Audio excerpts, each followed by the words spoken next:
Euskal Herrian ez dago festarik herri kiroli gabe, eta gaur emakume indartsuen txanda izan da, baina guk ez daukagu horrelako ahalmenik.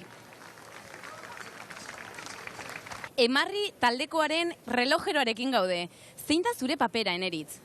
Nire papera da batez ere denbora eramatea, eta plazak denbora zehaz batean bete araztea, azken finean 20 minutu betetzen dideaneako gure helburua lortzeko.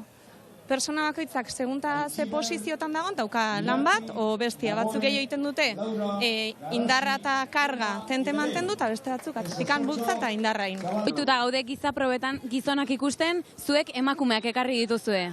Bai, igez ere emakumeak etorri ziren, eta jentean aldetik erantzun ona izan zaben, eta, aurten betorri dire, eta, bai, gizonezko ape badabiz, baina emakumeari behauren eukere, berdakia. Hemen apostuak egiten dire Bilbon, apostua bai, baina apostu barribet da, kinielak, euro bat edo bi momentu hontan, eta ja apostulari gorra baino kantidera handia oke jokatzen da bez.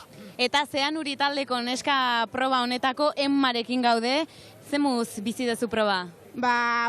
Ondo. Gogorra izin de, atzenean jakin dugu aurri zerin daurien lehengo, eta orduen guk eukin dugu hori presioa, edo iteko marka bardine, edo apurbet gehiago iteko. Giza probak ez dira kirolik arruntenak, normalian.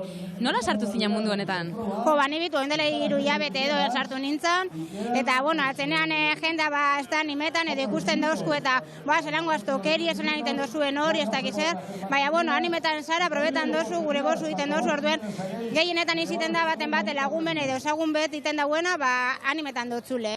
Eta orain gizonen txanda izango da, ikusten duzuen bezala, 1500 kiloko harri bat mugituko dute, eta hemen ikusten ditugu bizkaitarrak, Lauren artean mugitzen duzuen 1500 kilo. Bai, Lauren artean. Eta zenbat untza iteten duzue? Ez dakigu. Gaur launtzetik gora inberra hot, irazteko eta ez dakigu. Halako probak ikusten dituzen askok eta askok zalantza berdina izaten dute. Horren beste pixatzen aldu harriak?